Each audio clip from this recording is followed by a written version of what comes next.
तो section formula से शुरू करेंगे, लेक्चर 2 स्ट्रेट लाइंस।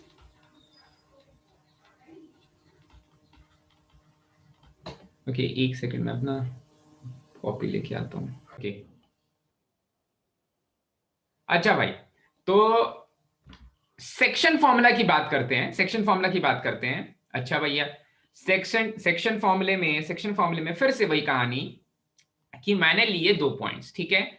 मैंने ले लिया एक पॉइंट इधर x1, y1 और दूसरा पॉइंट ले लिया x2, y2। अच्छा भाई, 2 पॉइंट्स ले लिए और इन दोनों पॉइंट से पास करने वाली एक लाइन होगी भाई, ऐसी कोई लाइन है, इस वाले पॉइंट से इस वाले पॉइंट को ज्वाइन कर रही है।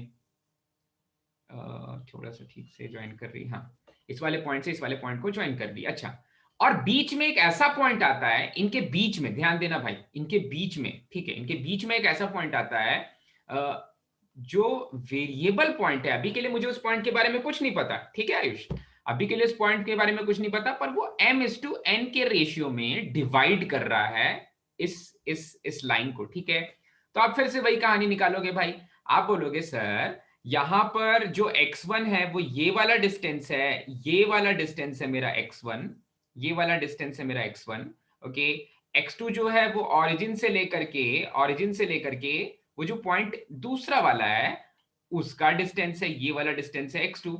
And same is the case with y1 and y2, ये वाला डिस्टेंस है, ये वाला डिस्टेंस है y1 और ये पूरा डिस्टेंस है y2, यहां से लेकर के यहां तक ये पूरा डिस्टेंस है y2, ये वाला डिस्टेंस है y2, ओके।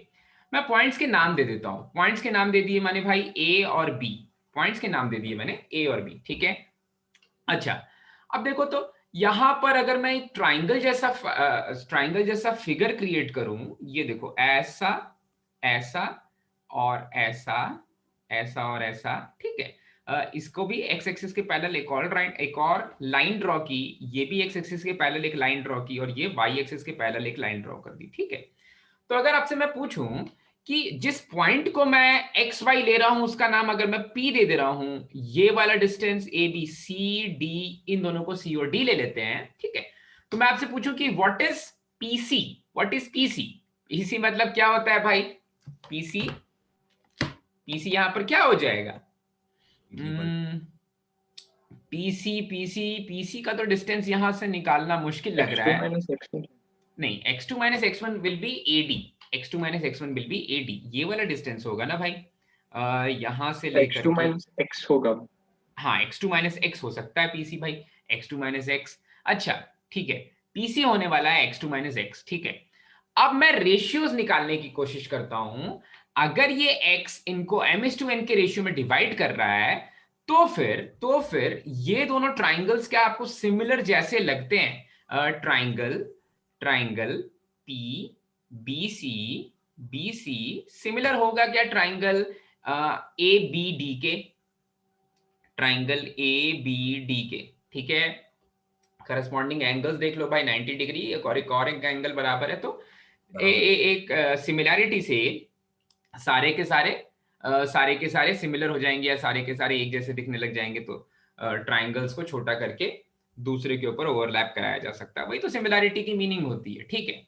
अब मुझे एक्स और वाई की वैल्यूज चाहिए, एक्स और वाई एक जैसा बिहेव करते हैं, इसलिए मैं केवल एक्स की वैल्यूज चाहता हूं, केवल एक्स की वैल्यू मिल जाएगी तो वाई की वैल्यू अपने आप ही मिल जाएगी।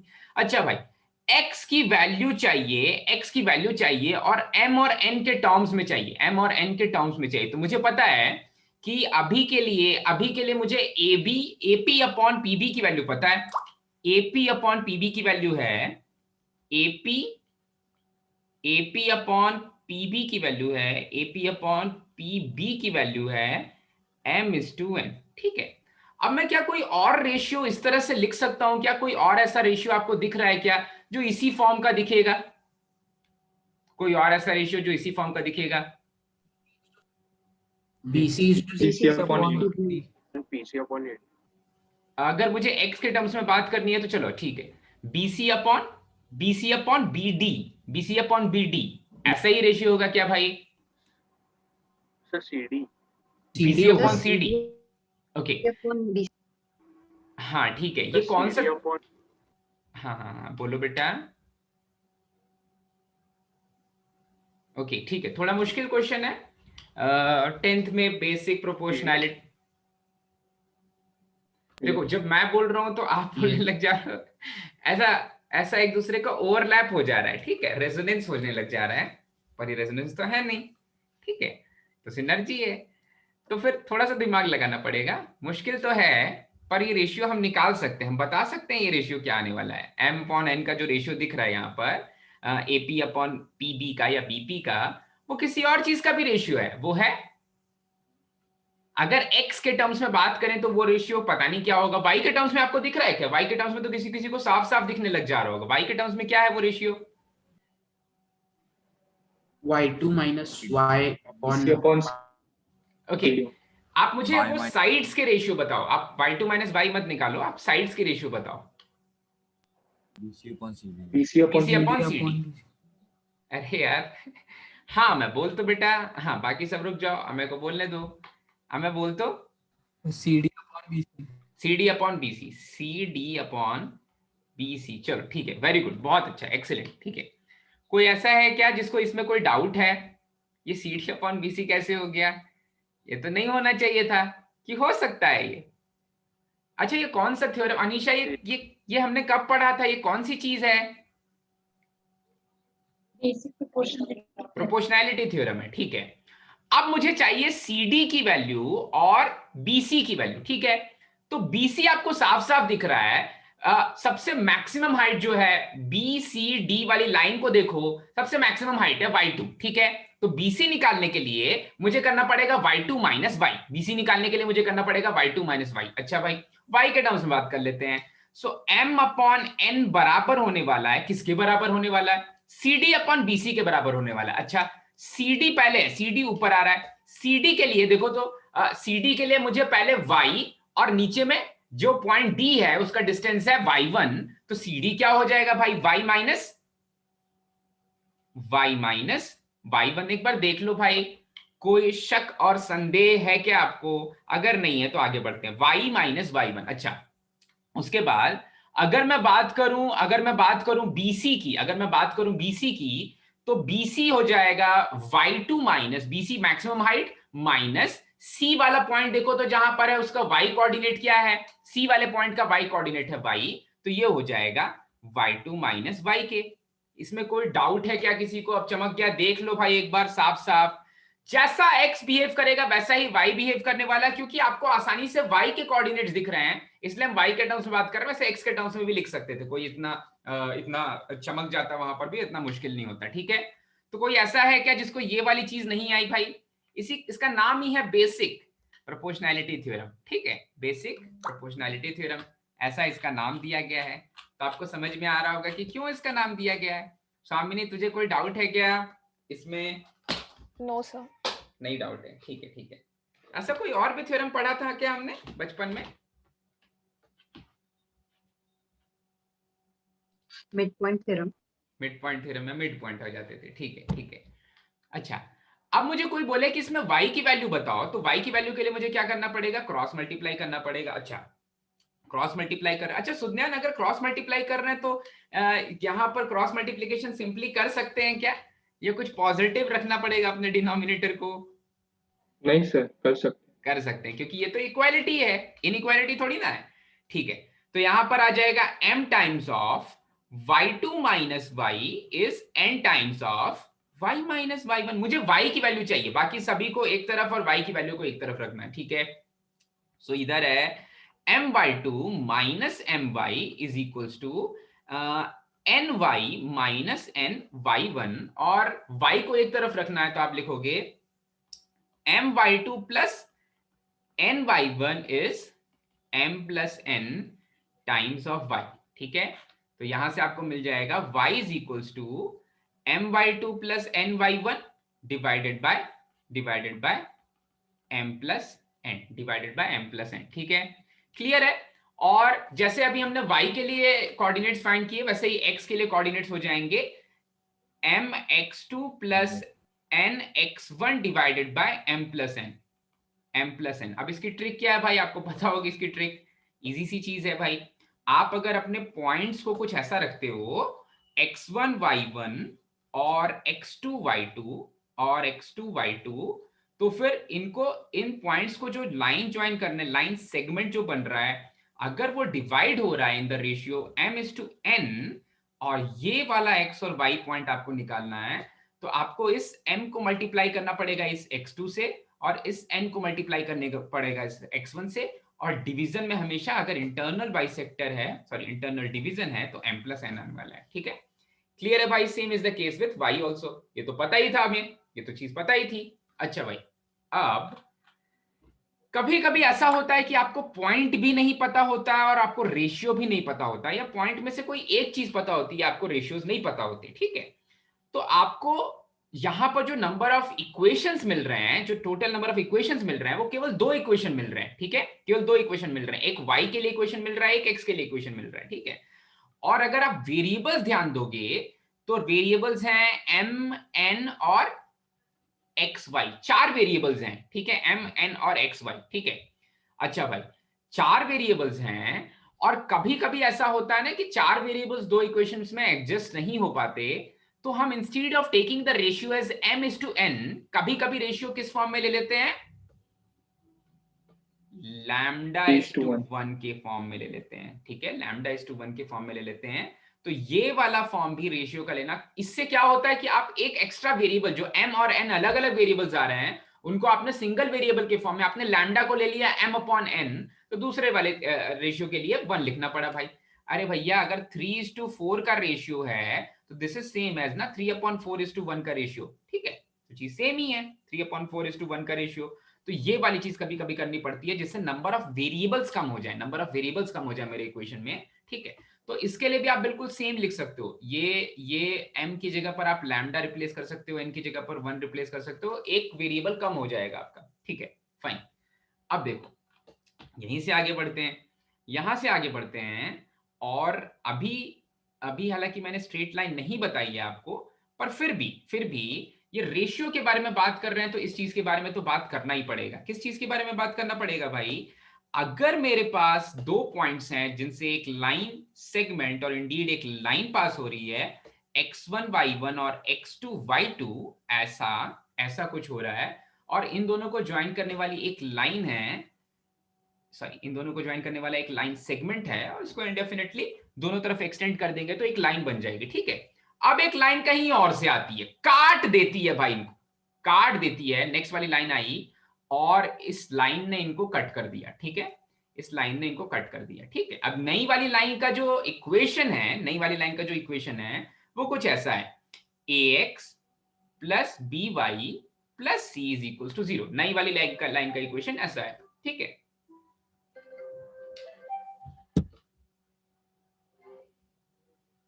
ओके, नई वाली लाइन का इक्वेशन कुछ ऐसा है। तो मुझसे पूछा जा रहा है कि ये जो रेशियो है, ये क्या होगा? ठीक है, ये जो रेशियो है वो क्या होगा? तो मैं ऐसा बोल रहा हूं कि रेशियो होने वाला है λ/1 का। ठीक है, अब इसको करने से फायदा क्या हुआ भाई? इसको करने से फायदा क्या हुआ? यासर बोल तो फायदा क्या हुआ? क्या मैं रेशियो नहीं निकाल पाऊंगा? m/n लेना जरूरी क्यों है? λ/1 से रेशियो क्यों नहीं निकल सकता? इससे फायदा क्या हो जाता है? वेरिएबल कम हो जाते हैं, रेशियो तो वही निकलने वाला है। आप m की वैल्यू 3 फाइंड करोगे, n की वैल्यू 2 फाइंड करोगे, 3:2 बोलोगे, आप लैम्डा की वैल्यू डायरेक्टली 3/2 फाइंड कर लोगे और बोलोगे रेशियो 3/2:1, दैट इज फिर से 3:2 है। ठीक है, तो ओके फाइन, ऐसा कुछ बन रहा है। अच्छा, अब आपको 2 पॉइंट्स तो पता है, आपको यहां पर ये वाला पॉइंट x1 y1 और x2 y2 तो पता है। तो आप बोलोगे जो भी पॉइंट आने वाला है, जो भी नया वाला पॉइंट आने वाला है, इस पॉइंट का आप कुछ नाम ले लो, ये वाला पॉइंट आने वाला है कुछ p, ये AB लाइन सेगमेंट है, ये वाला पॉइंट आने वाला है कुछ p। ठीक है, तो अगर आप p के कोऑर्डिनेट्स निकालने जाओगे, तो p के कोऑर्डिनेट्स निकालने के लिए बिल्कुल ऊपर वाला सेक्शन फॉर्मूला यूज करना है। p के कोऑर्डिनेट्स निकालने के लिए ऊपर वाला सेक्शन फॉर्मूला यूज करना है भाई। ठीक है, ऊपर वाला सेक्शन फॉर्मूला यूज करेंगे। अरे ओम फॉर्म में आ गया, ऊपर वाला सेक्शन फॉर्मूला यूज करेंगे। ठीक है निखिल, तो सेक्शन फॉर्मूला यूज करने पर बता तो पॉइंट P के कोऑर्डिनेट्स, जिसको मैं x और y अभी बोल रहा हूं, उसमें x क्या हो जाएगा? तो lambda plus λ x2 plus x1 upon lambda plus lambda plus 1, और उसी केस में y हो जाएगा lambda y2 plus y1 upon lambda plus 1। ठीक है, अब क्या ये पॉइंट, दर्शन ध्यान से सुनना, क्या ये पॉइंट x और y इस लाइन पे भी लाई कर रहा है, ax plus B Y plus C, इस पे भी लाई कर रहा है क्या? हाँ, इस पे भी लाई कर रहा है। ठीक है, इस पे लाई कर रहा है, इस पे लाई कर रहा है, इसलिए मैं ये बोल सकता हूं कि भाई ये x इस लाइन को सेटिस्फाई करेगा, ये y इस लाइन को सेटिस्फाई करेगा। अगर उस लाइन पे लाई कर रहा है तो उस लाइन की इक्वेशन को सेटिस्फाई करेगा। जैसे आप बोलते हो ना भाई कि x plus y is equal to 3 है। ठीक है, x plus y is equal to 3 है, तो अगर मैं x की वैल्यू 1 रख देता हूं और y की वैल्यू 2 रख देता हूं, तो x और y इसके सॉल्यूशन है। ठीक है, तो x और y, अगर मैं इसका कर्व, इसकी लाइन ड्रॉ करूंगा तो उस पे कोई ना कोई पॉइंट होगा 1,2। ये क्लियर है भाई? सेटिस्फाई करने का मतलब, सॉल्यूशन का मतलब क्या होता है? वो पॉइंट उस लाइन पर लाई करता है। ठीक है, तो ये वाला जो पॉइंट है, ये वाला पॉइंट भी x plus B Y plus c is equal to 0 पर लाई करेगा। अच्छा भाई, ये वाला पॉइंट लाई करेगा x plus B Y plus c is equal to 0 पे, तो मैं लिखूंगा a टाइम्स ऑफ, हाँ भाई, x के जो कोऑर्डिनेट्स दिख रहे हैं मुझे, that is lambda x2 plus x1 divided by lambda plus 1 plus b times of lambda y2 plus y1 divided by lambda plus 1 plus c is equal to 0। ठीक है, अब यहां से हम ले लेते हैं इसका एलसीएम। अगर लैम्डा प्लस 1 की वैल्यू 0 हो जाएगी ना, लैम्डा प्लस 1 की वैल्यू 0 हो जाएगी तो डिवीजन हो ही नहीं रहा है, तो लैम्डा प्लस 1 0 नहीं हो सकता। ठीक है, जब मैंने इसका लिया एलसीएम तो ये कुछ ऐसा बन गया, a times of lambda x2 plus x1 plus b times of lambda y2 plus y1 plus c times of lambda plus 1 is equal to 0। ठीक है, अब जिसके जिसके पास लैम्डा है उसको अलग अलग कर लो भाई, लैम्डा किसके किसके पास आ रहा है, ए लैम्डा बनेगा, बी लैम्डा बनेगा और सी लैम्डा बनेगा। ठीक है, सी लैम्डा बनेगा, पर ए लैम्डा के साथ x2 भी जाएगा, y2 भी जाएगा और तो लैम्डा जा ही रहा है। ठीक है, तो मैं इसको थोड़ा सा अलग अलग करके ऐसे लिख ले रहा हूं। एक एक इक्वेशन बन रहा है ax1 plus by1 plus c, क्योंकि ये c इस 1 से भी मल्टीप्लाई होने वाला है, प्लस दूसरा इक्वेशन बन रहा है lambda times of ax2 plus by2 plus c, lambda times of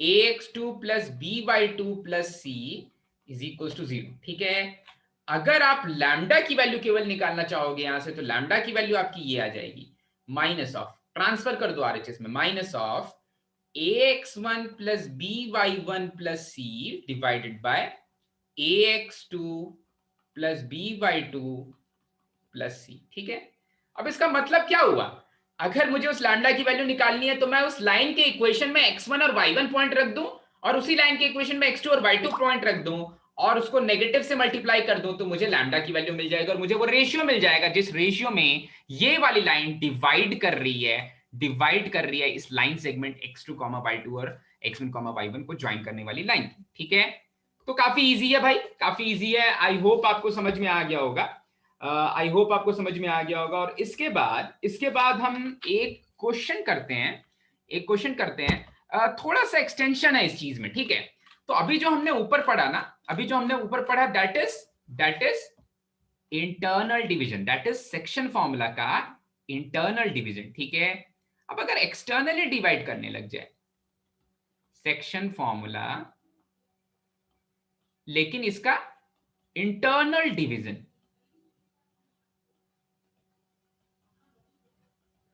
अब इसी केस को मैं एक्सटर्नली डिवाइड करके देखता हूं। इंटरनल डिवीजन में तो ये वाला फॉर्मूला आपको मिल गया भाई, इंटरनल डिवीजन के लिए ये वाला फॉर्मूला मिल गया और ये आपने पहले भी पढ़ा था। अब देखते हैं एक्सटर्नल डिवीजन का मतलब क्या होता है, एक्सटर्नल डिवीजन का मतलब क्या होता है। ठीक है, सो फिर से अभी भी हम सेक्शन फॉर्मूला ही कंटिन्यू कर रहे हैं, क्योंकि इंटरनल डिवीजन के आपने काफी सारे क्वेश्चन 10th में सॉल्व किए होंगे। मैं बहुत ज्यादा कॉन्सेंट्रेट नहीं कर रहा हूं इंटरनल डिवीजन पे, मैं एक्सटर्नल डिवीजन और इंटरनल डिवीजन का एक साथ एक क्वेश्चन दूंगा। ठीक है, अच्छा भाई, अब बात करते हैं एक्सटर्नल डिवीजन की, सेक्शन फॉर्मूले के एक्सटर्नल डिवीजन की।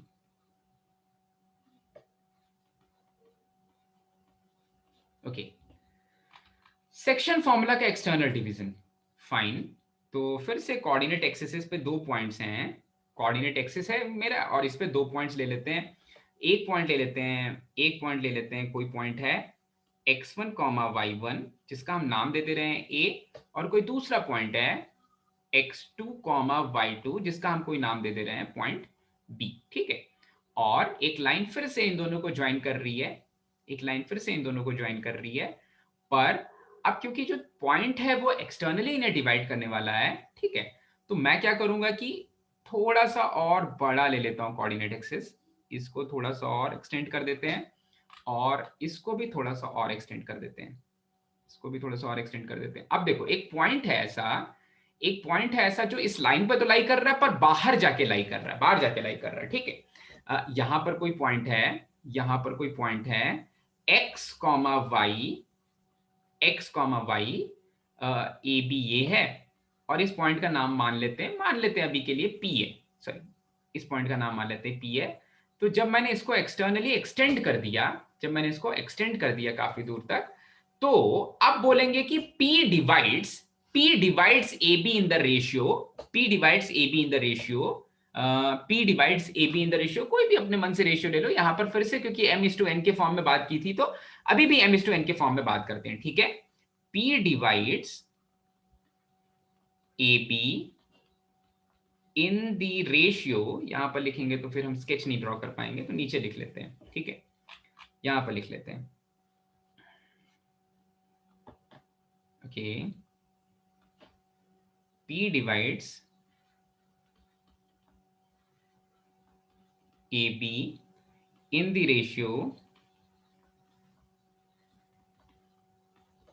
m/n। ठीक है, m/n फिर से रेशियो दिया हुआ है, पर P बाहर जाके डिवाइड कर रहा है। ठीक है, तो यहां पर P divides AB in the ratio तो होगा, पर P divides AB externally, externally ये वाला वर्ड आपको लिखा हुआ मिलेगा अगर आपको बताना चाहता है क्वेश्चन बनाने वाला कि एक्सटर्नल डिवीजन हो रहा है तो। ठीक है, अब एक्सटर्नल डिवीजन हो रहा है लेकिन रेशियो m/n है। अगर रेशियो m/n है तो देखो इसका मतलब क्या होता है, अगर P एक्सटर्नली भी डिवाइड कर रहा है तो जिस लाइन सेगमेंट को डिवाइड कर रहा है उसका पहला वाला पॉइंट, उसका इनिशियल पॉइंट देखो A। ठीक है, तो आप यहां पर भी लिखोगे AP upon BP is m/n, यहां पर भी AP upon BP is m/n ही लिखोगे, AP upon BP is m/n ही लिखोगे। ठीक है, क्लियर हो रही है चीज भाई, AP अपॉन BP ही m/n लिखेंगे। ठीक है, एक बार वापस जाके देखते हैं, वापस जाके देखते हैं क्या यहां पर भी वही चीज था। हाँ, यहां पर भी वही चीज था, यहां पर भी AP अपॉन BP ही m/n था, AP अपॉन BP ही m/n था। बिल्कुल सेम चीज नीचे भी हो रही है। ठीक है, यहां पर इंटरनली डिवाइड कर रहा था, वहां एक्सटर्नली डिवाइड कर रहा है, यहां इंटरनली डिवाइड कर रहा था, वहां एक्सटर्नली डिवाइड कर रहा है। ठीक है, अगर AP अपॉन BP m/n है तो देखो यहां पर जब आप अप्लाई करना चाहोगे फॉर्मूला, ठीक है, फिर से एक स्केच बनाना पड़ेगा, फिर से ट्राइंगल्स बनाने पड़ेंगे भाई। तो यहां पर ट्राइंगल कुछ ऐसा है, यहां पर ट्राइंगल कुछ ऐसा है, ये वाला ट्राइंगल कुछ ऐसा है। ठीक है, फिर से वो डिस्टेंसेस बना लेते हैं भाई, वो डिस्टेंसेस बना लेते हैं। तो ये वाला जो डिस्टेंस है, ये वाली जो हाइट है, दिस हाइट इज y1, हम y के टर्म्स में निकाल लेते हैं और अपने आप ही x के टर्म्स में एक्सट्रापोलेट कर लेंगे भाई उसी रिजल्ट को। ये है y1, ये है y2, और जो पूरी हाइट है, मैक्सिमम हाइट है, दिस हाइट इज y, जो पॉइंट P की हाइट है, y एक्सिस से x एक्सिस से जो डिस्टेंस है that is y, and same is the triplet for this corresponding triplet. This is x1, point B का जो डिस्टेंस है, पॉइंट B का जो डिस्टेंस है दैट इज x2, और जो मैक्सिमम ये वाला डिस्टेंस है, ये वाला डिस्टेंस है, ये वाला डिस्टेंस है that is x, that is x। ठीक है, क्लियर है भाई?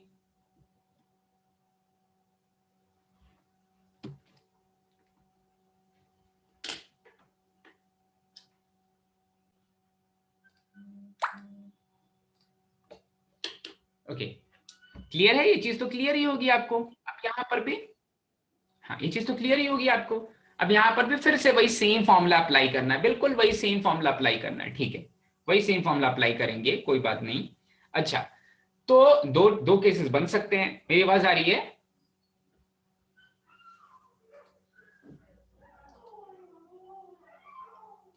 ओके फिर से वही बिल्कुल सेम केसेस अप्लाई कर सकते हैं यहाँ पर जो हमने पिछले वाले क्वेश्चन में किया। तो दो तरह से आप कर सकते हो, या तो आप मान लो कि यहाँ पर आपको सेक्शन फॉर्मूला पता चल गया है पिछले वाले क्वेश्चन से, डायरेक्टली कर लो, या फिर दूसरा कि आप ट्राइंगल्स का यूज करके ही करो, ट्राइंगल्स का यूज करके ही करो। ठीक है, तो आप कौन सी चीज चूज करना चाहोगे? मुझे लगता है एक बार फिर से ट्राइंगल्स का यूज कर सकते हैं, एक बार फिर से ट्राइंगल्स का यूज कर सकते हैं। ठीक है, अच्छा भाई फिर से ट्राइंगल्स का यूज कर रहे हैं। तो अब देखो एपी अपॉन बीपी अगर m इज टू एन है, एपी अपॉन बीपी अगर m इज टू एन है, तो यहां पर जब मैंने ये ट्राइंगल्स बना दिए, तो यहां पर अगर मैं ऐसा लिख रहा हूं कि एपी अपॉन बीपी अगर m अपॉन n है, तो दिस इज इक्विवेलेंट टू कौन सा दूसरा ratio? AP is equivalent to यहां पर ये वाला पॉइंट मैं मान लेता हूं, ये वाला पॉइंट मैं मान लेता हूं D, A B C D. ठीक है, यहां पर भी ये वाला पॉइंट मान लेते हैं सी डी। ठीक है, तो एपी इज इक्विवेलेंट टू, फिर से बेसिक प्रोपोर्शनैलिटी थ्योरम का ही एक्सटेंशन है, एपी का जो रेशियो होगा, एपी अपॉन बीपी का जो रेशियो होगा, वो रेशियो बराबर होगा, वो रेशियो बराबर होगा आयुष, किस रेशियो के बराबर होगा भाई? एपी का रेशियो पीडी अपॉन हाँ पीडी अपॉन पीसी। देखो भाई देख लो इसको, जब आप ये वाला पूरा लेंथ ले रहे हो ना, ये वाला पूरा लेंथ ले रहे हो, तो ये वाला पूरा लेंथ के लिए ये वाला करस्पॉन्डिंग लेंथ आएगा, ये वाला लेंथ बीपी के लिए ये वाला लेंथ आएगा, पीसी वाला लेंथ, छोटा वाला लेंथ, पीसी वाला लेंथ। ठीक है, अभी मैं फिर से पढ़ा दूंगा आपको बेसिक प्रोपोर्शनैलिटी थ्योरम, एक बार फिर से पढ़ा दूंगा, कोई बात नहीं, बहुत लोग भूल गए होंगे। चलो ठीक है, तो यहां पर आ जाएगा पीसी, यहां पर आ जाएगा पीसी। ठीक है, ओके रुक जाओ, हाँ ठीक है, हाँ भाई, तो dp अपॉन पीसी के बराबर है। अब dp अपॉन पीसी की वैल्यूज लिख देते हैं भाई। सो dp upon PC is dp is maximum height that is y, और सबसे नीचे वाली height that is y1। Very good Atharva. और पीसी जो है PC maximum height that is फिर से y, लेकिन जो c वाला हाइट है दैट इज y2। ठीक है, दैट इज y2। ठीक है, ओके फाइन। अब देखो AP अपॉन BP जो कि m इज टू n है, m is to n, m upon n की वैल्यू आ जाएगी y माइनस y1 और y minus y2। y minus y1 divided by y minus y2 is m upon n। फिर से आपको यहां से y की वैल्यू निकालनी है, तो n times of y minus n times of y1 is m times of y minus m times of y2। ठीक है, तो यहां से मुझे मिल जाएगा, अगर मैं y को एक तरफ रखूं और बाकी टर्म्स को दूसरे तरफ लेके चले जाऊं, तो my2 minus ny1 is equals to my minus ny, और यहां से y की वैल्यू आ जाएगी my2 minus ny1 divided by m minus n। ठीक है, अब यहां पर जो ट्रिक है वो क्या है भाई? यहाँ पर बहुत सिंपल सी ट्रिक है, पिछले वाले से ही एक्सटेंड कर सकते हो उस चीज को, कि अगर आपके पास दो पॉइंट्स हैं, पॉइंट ए जिसके कोऑर्डिनेट्स हैं x1 और y1, और कोई दूसरा पॉइंट है पॉइंट b जिसके कोऑर्डिनेट्स हैं x2 और y2, और एक ऐसा पॉइंट है पॉइंट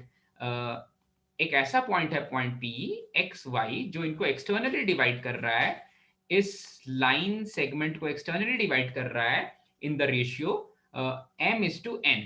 तो ये पूरा होगा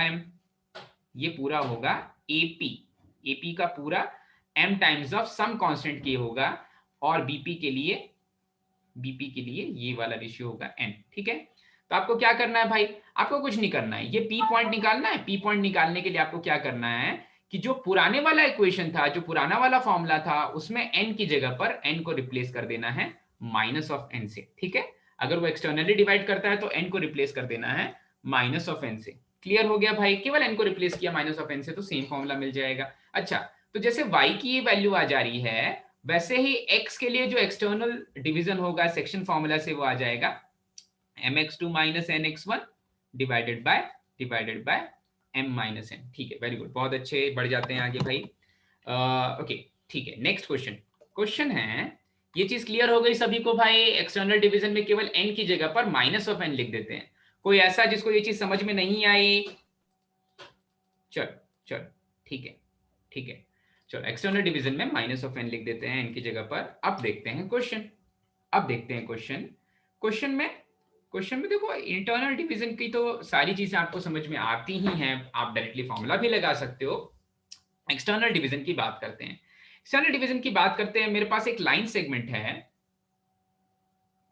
एक लाइन सेगमेंट है ए बी, ठीक है। सो ओके, लाइन सेगमेंट है A B, this point is A, this point is B. अब ए बी को ऐसा एक्सटेंड किया गया है, दोनों तरफ ही मैंने ए बी को ऐसा एक्सटेंड किया, मैंने इस तरफ भी ए बी को ऐसा एक्सटेंड किया कि वो ए बी की हाफ लेंथ आगे चले जाए, मतलब ए बी की जितनी लेंथ है, इसकी लेंथ एल है, तो ये L/2 इस तरफ में चला गया, ये वाला पॉइंट मान लिया सी, और पीछे भी L/2 लेंथ पीछे चला गया ए बी की लेंथ का हाफ, और ये वाला पॉइंट बना दिया डी, ठीक है। तो मुझे चाहिए coordinates of D and C, coordinates of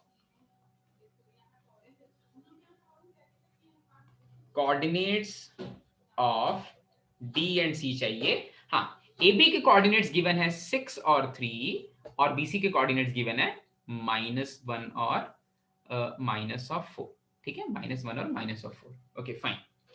तो क्या दोनों ही मेरे एक्सटर्नल डिविजन्स हैं? क्या दोनों ही पॉइंट? देखो इंटरनल डिवीजन सिंपल, इंटरनल जो वर्ड बोलता है मिलता है उसका मतलब है वो पॉइंट आपके ए बी को ज्वाइन करने वाले लाइन सेगमेंट के बीच में लाई कर रहा है। यहां पर जो पॉइंट है, जो पॉइंट है जो इन्हें डिवाइड तो करने वाला है शायद किसी रेशियो में, वो इन दोनों के बाहर लाई कर रहा है। तो दोनों ही मेरे एक्सटर्नल डिविजन्स हैं। अगर दोनों ही मेरे एक्सटर्नल डिविजन्स हैं, तो एक एक करके फाइंड करते हैं, मैं पहले पॉइंट सी की बात करता हूं, जो half of the distance A B आगे चला गया है, ठीक है।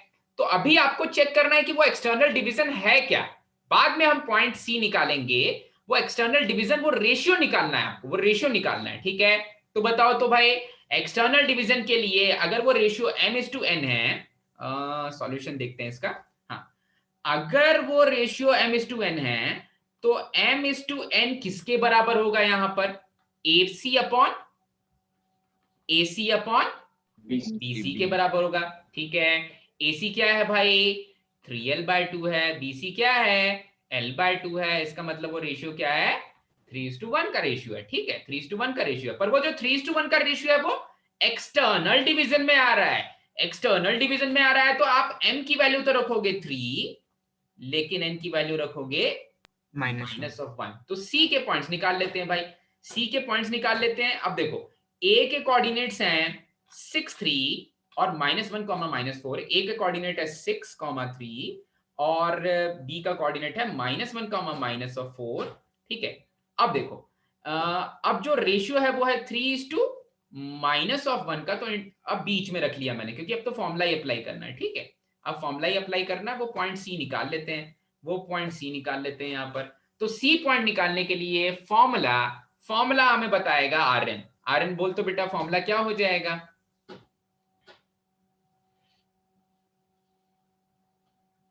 कोई बात नहीं, Rn बीमार है। किसके? हाँ सर किसके, y का कि x का? हाँ, अच्छा, y का बता दो बेटा, ठीक है। my2 ny1 upon n-1। Very good, ठीक है, चलो। हाँ भाई, प्रत्यक्षा बोल तो बेटा, यहां पर नंबर्स देख करके बोल तो, जो कोऑर्डिनेट्स होंगे वो क्या क्या हो जाएंगे? 3 into 4 minus of 4. 3 into minus of 4 3 into minus of 4 minus minus of 1 into 3 minus of 1 into 3, very good, upon 3 minus of -1. 3 minus of -1 नहीं आएगा, यहाँ पर 3 minus of 1 आ जाएगा, ठीक है। समझो ये चीज क्यों हो रही है। ये वाला जो -1 है ना, ये मैं ऑलरेडी रिप्लेस कर चुका हूं, ये -1 मैं ऑलरेडी रिप्लेस कर चुका हूं, ठीक है। तो आपको केवल अब क्या करना है, आपको नेगेटिव खुद से ऐड नहीं करना है।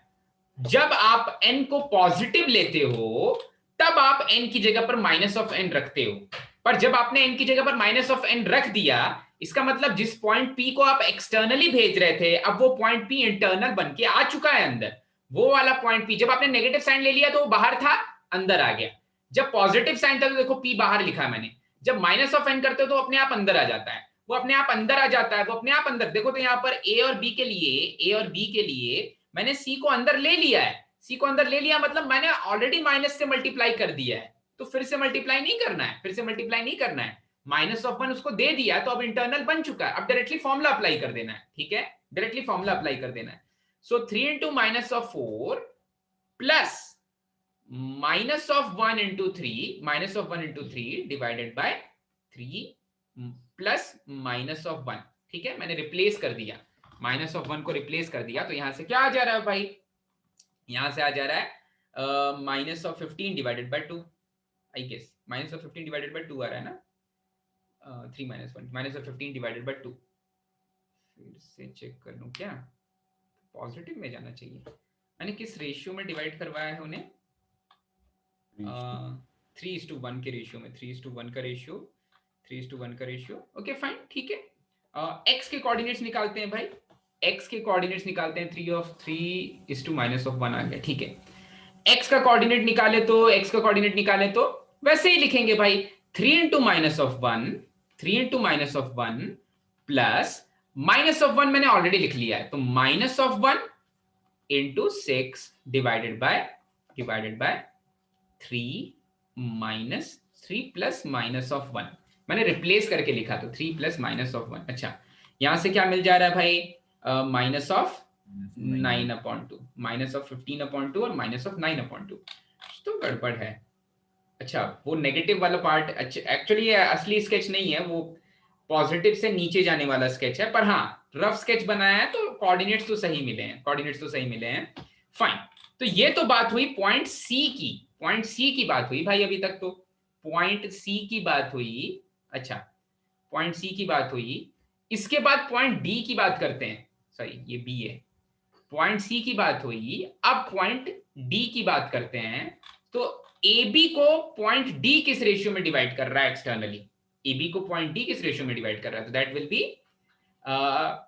बी एडी अपॉन बीडी, ठीक है। तो अब मैं बात करने वाला हूं पॉइंट डी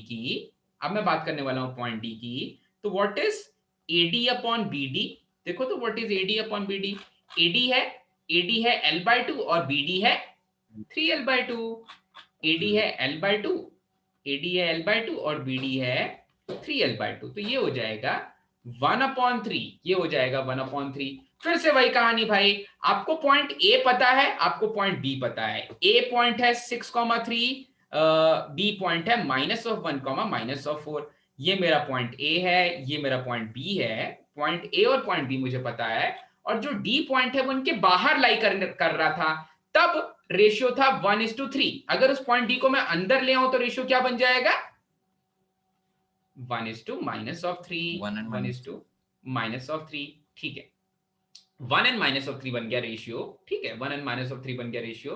तो अब यहां पर 1 और -3 बन गया रेशियो, तो अब फिर से जब मैं x की वैल्यू निकालूंगा यहां पर, तो फिर क्रॉस मल्टीप्लीकेशन वैसा ही होगा, आपने केवल उस n को, n की जगह पर 3 जो आ रहा था उसको -3 से ऑलरेडी रिप्लेस कर दिया, तो सिंपली सेक्शन फॉर्मूला लगा दो जैसे लगाते थे, ठीक है। तो यहां पर बन जाएगा -3 into 6 plus 1 into -1, I guess, -1 divided by 1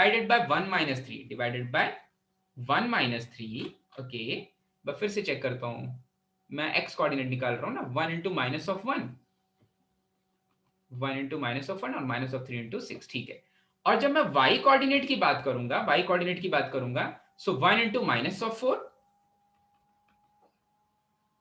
1 into -4 plus -3 into +3, -3 into +3 divided by 1 - 3, ठीक है। तो यहां से मुझे मिल जाएगा 3 into -18 -1 मतलब -19, -19 अपॉन -2 मतलब 19/2, और यहां से मुझे मिल जा रहा है 3 3 9 -9 -13 मतलब +13/2, सही है। देखो तो जब आपका ये वाला पॉइंट बी 6/3 के भी और लेफ्ट में लाई करेगा ना, तो और ज्यादा पॉजिटिव और बड़ा पॉजिटिव नंबर देने वाला है, और बड़ा पॉजिटिव नंबर देने वाला है, तो 13/2 19/2 के फॉर्म का होगा। और जब बी के भी राइट में लाई करेगा तो और नेगेटिव, पहले से ही -1 -4 था और नीचे जाने वाला है, तो वहां पर क्या आ रहा था -15/2 और -9/2। ठीक है, क्लियर है भाई सभी को? ये मेथड क्या करते हैं एक्सटर्नल डिवीजन में? किसी को कोई doubt external method sorry external division निकालना अभी समझ में आ गया क्या? जब आप उसको अंदर लेके आ जाते हो तभी आप n को -n से मल्टीप्लाई कर देते हो। ठीक है, चलो भाई, चमक गया भाई अमय, समय हो चुका है। हाँ ठीक है, चलो। अच्छा भाई, सो एक्सटर्नल डिवीजन के बाद इंटरनल एक्सटर्नल डिवीजन